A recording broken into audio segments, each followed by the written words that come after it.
주님의 은총과 평강이 여러분 가운데 가득하시기를 간절히 소망합니다. 아, 아직도 오늘 이제 말복인데도 불구하고 아직 무더위가 기승을 부리고 있지만 곧 선선한 바람이 불어올 것만 같습니다. 8월의 남은 날 동안 여러분 건강 유의하시고 또 여러분의 몸과 마음에 우리 성령님이 주시는 새 바람이 가득하시기를 주님의 이름으로 간절히 축원합니다. 아, 우리는 이제 교회력으로 생각했을 때 지금 성령 강림 절기를 보내고 있습니다. 이번 주는 이제 성령 강림 후 12주입니다. 성령 강림 절기는 부활절 7주부터 시작해서 메시아의 오심을 기다리는 대림절까지 계속됩니다.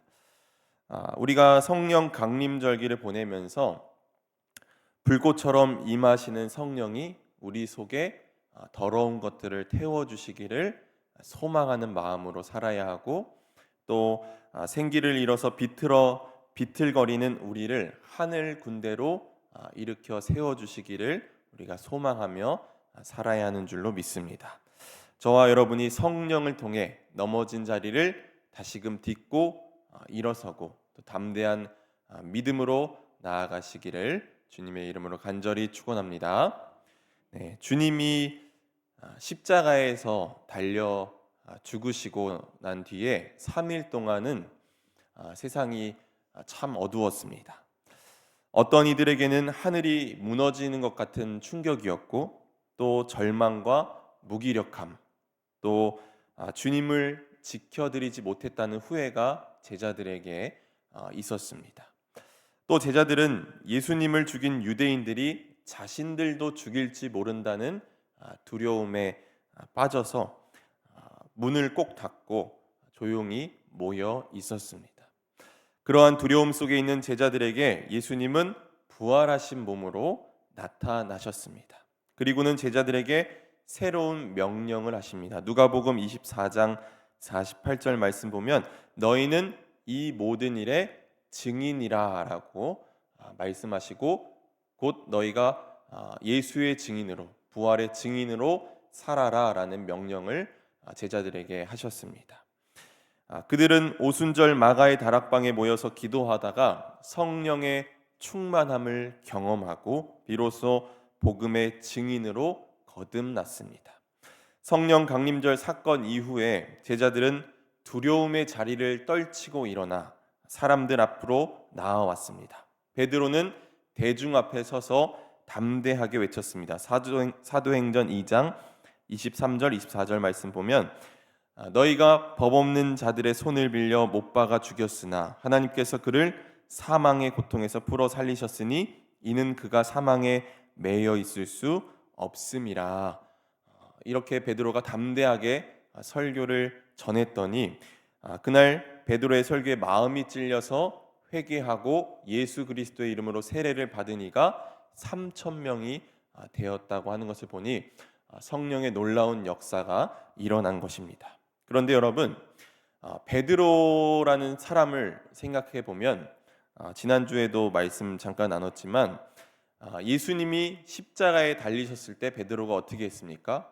예수님을 3번이나 부인했던 사람입니다. 여인들을 통해서 이 주님이 부활하셨다는 소식을 들었음에도 그는 본래의 삶으로 돌아가려고 업으로 돌아가려고 자기의 고향으로 떠나갔던 사람입니다. 그런 베드로가 이처럼 당당하게 예수의 이름과 십자가를 자랑하고 부활을 선포했습니다. 베드로뿐만이 아닙니다. 십자가와 부활 사건을 경험한 제자들은 복음의 증인이 되어 자신의 목숨을 걸고 복음을 선포하며 살았습니다. 사실 두려움에 사로잡혔던 베드로를 비롯한 많은 제자들이 많은 사도들이 갑자기 이 복음의 증인으로 살게 된 것은 인간의 생각으로 생각해 보면 참 이해하기 어려운 일입니다. 하지만 성령의 능력을 체험한 이들에겐 두려움을 넘어서는 용기가 생기는 줄 믿습니다. 왜냐하면 하나님의 영은 우리에게 근원적 신뢰를 불어 넣어주기 때문입니다. 어떤 신학자는 이 근원적 신뢰를 일러서 존재의 용기다라고 그렇게 이야기했습니다.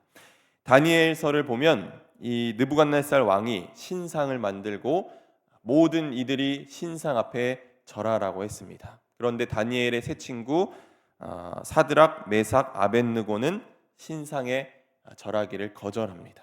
풀무불에 던지겠다고 위협했음에도 그들은 듣지 않았습니다. 다니엘 3장 17절 18절 말씀에서 뭐라고 고백합니까? 왕이여, 우리가 섬기는 하나님이 계시다면 우리를 맹렬히 타는 풀무불 가운데서 능히 건져내시겠고 왕의 손에서도 건져내시리이다. 그렇게 하지 아니하실지라도 왕이여, 우리가 왕의 신들을 섬기지도 아니하고 왕이 세우신 금 신상에 절하지도 아니할 줄을 아옵소서라고 이렇게 담대하게 이야기합니다. 이것이 바로 존재의 용기입니다. 하나님의 영이 임한 자들에겐 두려움을 넘어서는 용기가 있습니다. 그렇기에 오순절 다락방에서 성령 체험을 한 베드로를 비롯한 많은 사도들은 새로운 존재로 복음의 증인으로 만들어졌습니다. 여러분, 하나님의 영, 성령이 여러분 가운데 거하심을 여러분 믿으십니까?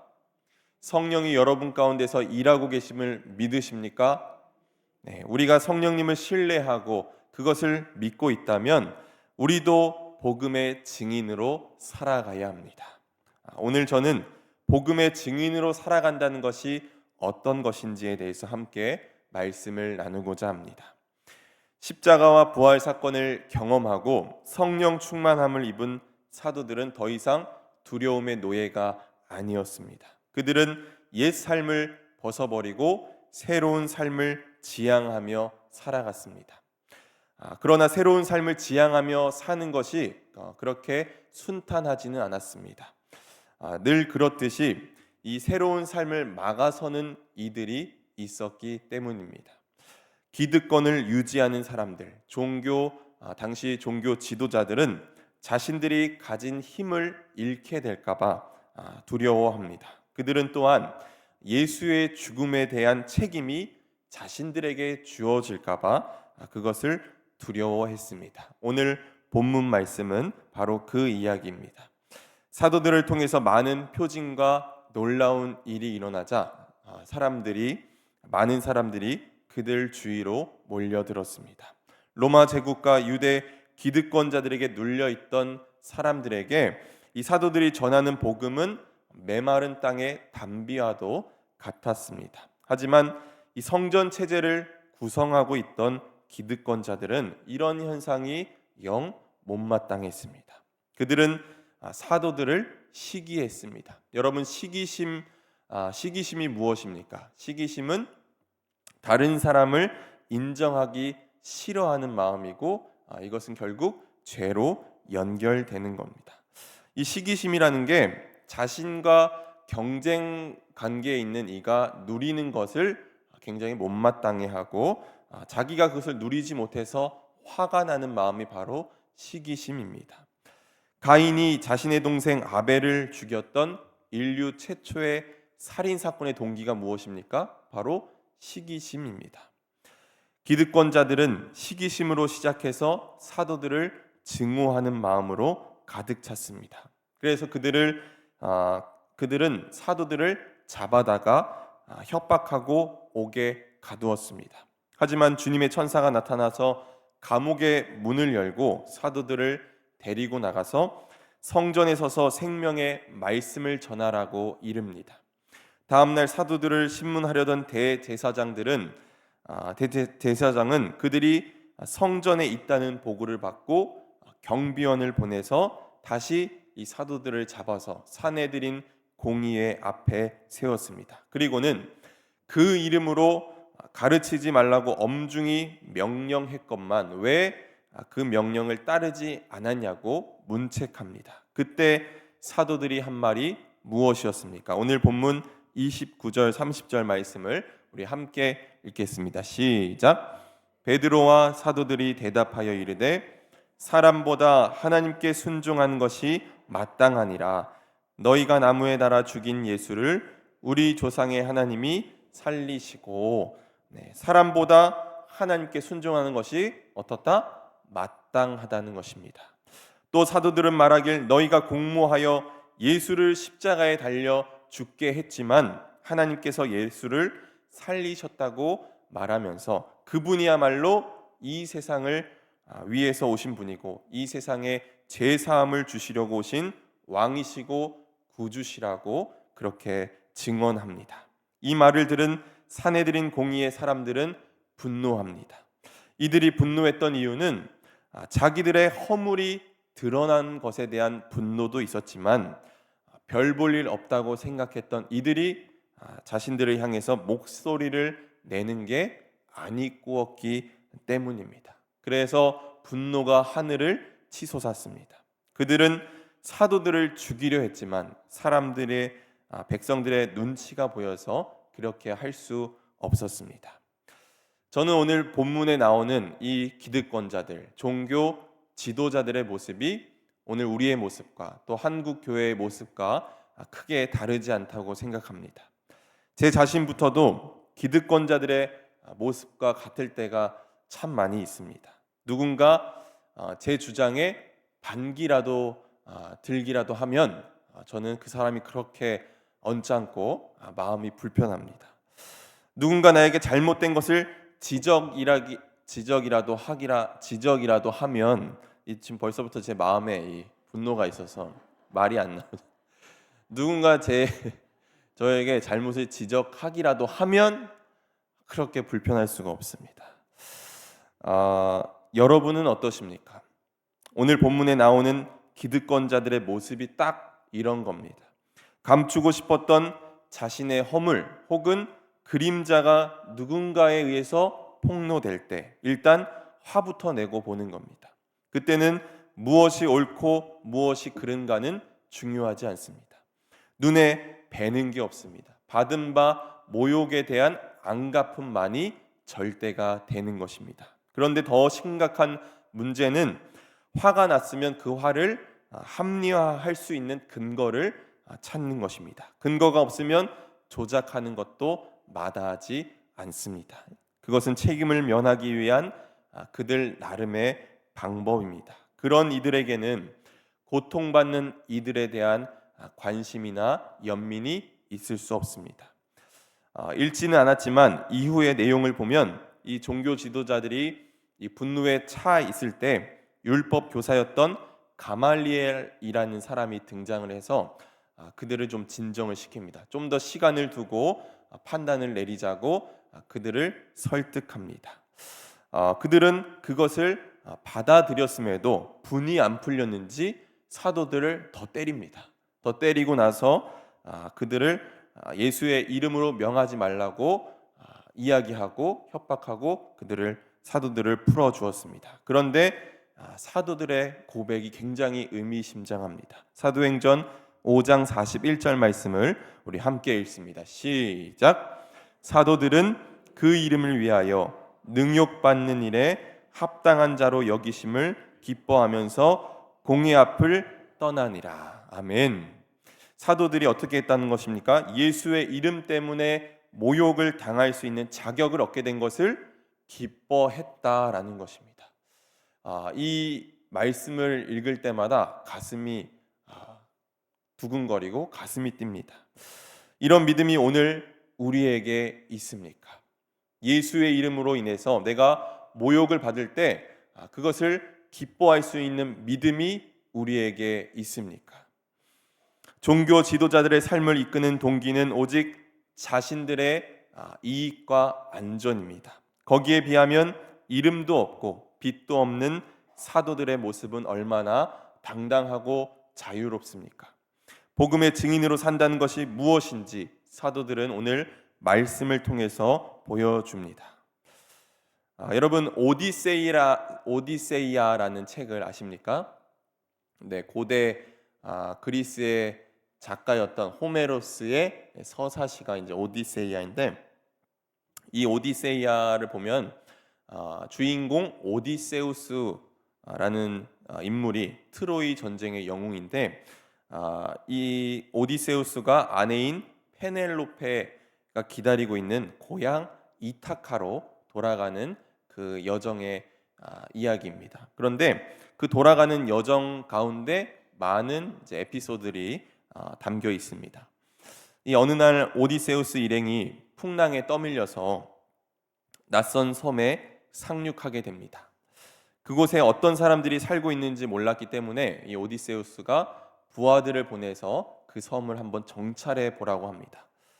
그런데 돌아올 시간이 지났음에도 불구하고 이 부하들이 돌아오지 않는 거예요. 그래서 오디세우스가 직접 이 섬 안으로 들어가 봤는데 그 섬의 원주민들이 오디세우스의 부하들에게 로터스 열매라는 것을 먹으라고 주었습니다. 근데 그 로터스 열매가 꿀처럼 달고 달콤하고 이 로터스 열매를 먹은 이들이 하나같이 말하는 게 자신의 고향으로 돌아가는 게 아니라 계속해서 여기에 살고 싶다고, 여기에 머물고 싶다고 그렇게 이야기하는 것입니다. 오디세우스가 고향으로 돌아가자고 그들을 잡아 끌자 그들은 울며 불며 그곳에 머물고 싶다고 말합니다. 신화 속의 이야기지만 그 부하들의 모습에서 우리의 모습을 볼 수 있습니다. 어쩌면 우리도 로터스 열매를 먹은 게 아닐까라는 생각을 해봅니다. 우리는 지금 우리가 누리고 있는 모든 것들이 천년만년 갈 거라고 생각하며 살아갈 때가 많습니다. 하지만 우리는 눈에 보이지 않는 미세한 바이러스에도 흔들리고 또 뒤흔들릴 수밖에 없는 사람들임을 경험했습니다. 우리는 너나 할 것 없이 생명의 근원이신 하나님께로 돌아갈 사람들입니다. 지금 우리에게 주어진 것은 하나님께서 우리에게 잠깐 동안 맡기신 것입니다. 그럼에도 우리는 이 사실을 늘 망각하며 살아갑니다. 우리도 세상의 단맛에 취해서 기득권자들처럼 종교 지도자들처럼 오직 나의 이익과 안전을 위해서 살아가고 있지는 않습니까? 오직 나의 이익과 욕망을 위해서 신앙생활하고 있지는 않습니까? 우리가 가야 할 곳을 잊어버리고 있지는 않은지 이 시간 돌아보길 원합니다. 우리에겐 복음의 증인으로 살아가야 할 거룩한 사명이 있습니다. 주님은 당시에 편협화된 종교를 비판했고 또 사람들을 갈라놓았던 담을 온몸으로 허무셨습니다. 그리고 주님은 모든 이들에게 긍휼한 마음을 품고 다가가셨습니다. 주님은 죽음 앞에서도 당당했으며 담대히 세상을 이기셨다고 선포하셨습니다. 복음의 증인으로 산다는 것은 권력에 굴복하지 않고 담대하게 살아가는 것입니다. 복음의 증인들이 모인 교회는 더욱이 예수님처럼 이웃을 사랑하고 그들의 아픔에 공감해야 합니다. 지금 우리 시대에는 예수를 믿는다고 고백하는 사람은 많지만 예수를 따르겠다고 말하는 사람은 적습니다. 하지만 주님은 당신을 따르는 이들을 역사 변혁의 주체로 세우시는 줄로 믿습니다. 물론 그들의 역사 주체로 우뚝 서기 위해서는 성령의 충만함을 받아야 합니다. 우리가 잘 아는 말씀, 우리 사도행전 1장 8절 말씀 우리 함께 고백해 보겠습니다. 시작. 오직 성령이 너희에게 임하시면 너희가 권능을 받고 예루살렘과 온 유대와 사마리아와 땅 끝까지 이르러 내 증인이 되리라 하시니라. 아멘. 네, 성령이 우리에게 임하시면 우리에게 능력이 임하는 줄 믿습니다. 성령은 우리를 무기력한 곳에서 딛고 일어서게 하시는 힘입니다. 성령은 또한 우리로 하여금 복음의 증인으로 살게 합니다. 모두가 당연하게 생각하고 있는 세계에 이 일을 제기하고 새로운 삶을, 새로운 세상을 열어 보이는 사람들이 바로 증인들입니다. 물론 증인이 된다는 것은 힘겨운 일입니다. 증인을 뜻하는 헬라어 마르투로스라는 단어에서 영어 단어 순교자를 뜻하는 마르터라는 말이 나왔습니다. 그만큼 증인으로 산다는 것은 삶의 전부를 걸고 살아야 한다는 것입니다. 부활의 증인으로 산다는 것은 땅의 일들을 잊어버리고 하늘만 바라보라는 것이 아니라 이 땅 가운데 하나님의 나라가 임할 수 있도록 마음을 쓰고 애를 쓰라는 것입니다. 뜻이 하늘에서 이루어진 것 같이 땅에서도 이루어지기를 기도하면서 그 꿈을 현실로 만들기 위해 노력하는 것입니다. 여러분, 히브리서 11장 1절 말씀, 믿음은 바라는 것들의 실상이다라고 했는데, 하나님 나라를 믿는다는 것, 우리가 믿음이라고 했을 때, 믿음은 우리가 마음으로 바라는 것들을 실현해 나간다는 게 바로 그 의미입니다. 내가 하나님 나라를 믿는다면 하나님 나라가 내 삶에 올 것을 기다리는 것만이 아니라 내 삶에서 하나님 나라를 실현해 가야 한다는 것입니다. 이것이 바로 믿음입니다. 하지만 우리가 믿음을 삶 속에서 실현하려고 애쓸 때 꼭 기세를 꺾는 말들이 있습니다. 네가 그렇게 산다고 세상이 바뀌겠어? 이런 말이죠. 김 빠지는 말입니다. 그런데 중요한 것은 뭐다? 꺾이지 않는 마음이다. 네, 아무도 지금 반응을 안 하시는데 좀 시간이 오래 지나서 그런가?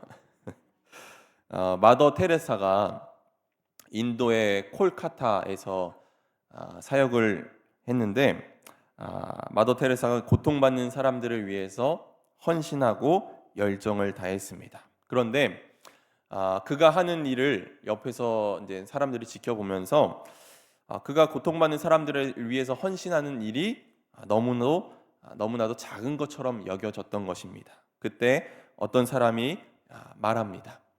세상에는 고통받는 사람들이 너무 많이 있습니다. 이렇게 한다고 해서 세상이 달라지겠습니까? 라고 그렇게 물었다는 거죠. 그래서 마더 테레사가 이렇게 대답했다고 합니다.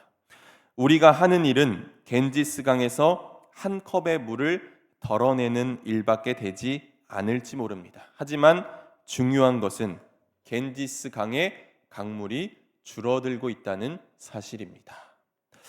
우리가 할 수 있는 일은 어쩌면 큰 일이 아닐 수 있습니다.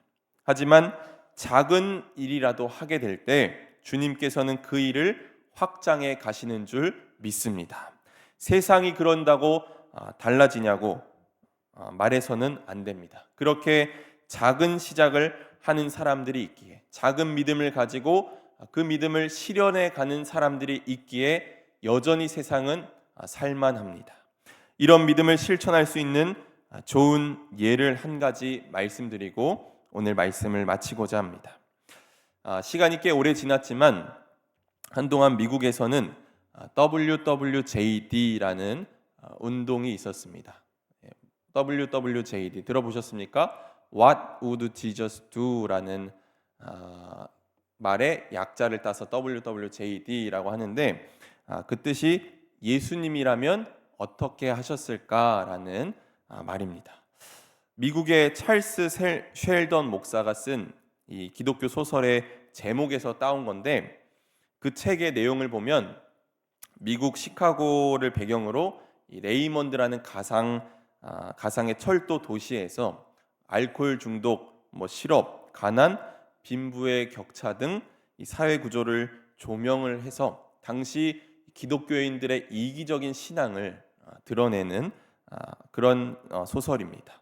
예수님의 성육신과 희생적인 이 죽음을 강조하고 동시에 기독교인으로서 예수님이라면 우리가 사는 삶에서 예수님이라면 어떻게 하셨을까를 물어보고 생각해보고 그 예수님의 삶을 본받는 것이 바로 이 책의 내용인데 여러분 예수님이라면 어떻게 하셨을까? 유행으로 끝난 질문이기도 하지만 이 질문이 오늘 복음의 증인으로 살아가는 우리에게 여전히 유의미한 질문이라고 저는 생각합니다. 사랑하는 성도 여러분, 지금 여러분에게 예수님이라면 어떻게 하셨을까라는 질문을 던진다면 우리의 삶에서 과연 얼마나 많은 것들을 바꿔야 하겠습니까? 우리는 복음의 증인으로서 예수를 따라 살고 있습니까? 종교 지도자들처럼 세상의 단맛에 빠져서 자신의 이익만을 추구하며 살고 있지는 않습니까? 예수님과 만난 모든 이들은 변화되었습니다. 먹을 것, 마실 것, 세상의 것에 집착하던 그들이 하나님 나라의 뜻을 먼저 구하는 이들이 되었습니다.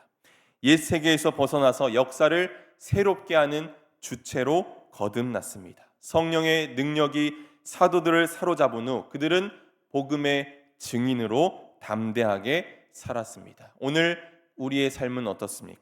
주변 사람들이 우리가 새로운 존재가 되었다는 것을 알고 있습니까? 우리를 보고 하나님이 어떤 분이신지 느끼고 있습니까? 오늘 우리가 할 일은 그리스도의 몸이 되어 사는 것입니다. 부활의 증인으로, 복음의 증인으로 사는 것입니다. 그것은 복음을 전파하고 연약한 사람들의 힘이 되어주고 갈등이 있는 곳에서 평화를 일으키는 일을 하는 것입니다. 나의 일상에서 내 삶을 통해 하나님이 드러나는 삶을 사는 것입니다. 우리 모두 진심으로 예수님을 구주로 모셔야 하고 그분의 참된 제자가 되어야 합니다. 그분의 삶을 모델로 삼고 우리도 그 삶을 따라가는 삶이 되어야 합니다. 하나님이 당신의 생명을 들여서 우리를 사랑하셨듯이 우리도 사랑의 삶을 살아가야 합니다. 주님의 명령을 받들어서 예수의 증인이 되어야 합니다. 여러분의 일상을 살아갈 때 예수님이라면 어떻게 하셨을까를 늘 물으면서 여러분 믿음을 실현해 가시기 바랍니다. 이런 믿음을 우리가 실현해 갈 때 바로 우리를 통해서 이 세상이 변화될 줄 믿습니다. 복음의 증인으로 담대하게 살아가시는 저와 여러분이 되기를 주님의 이름으로 간절히 축원합니다. 아멘. 함께 기도하겠습니다.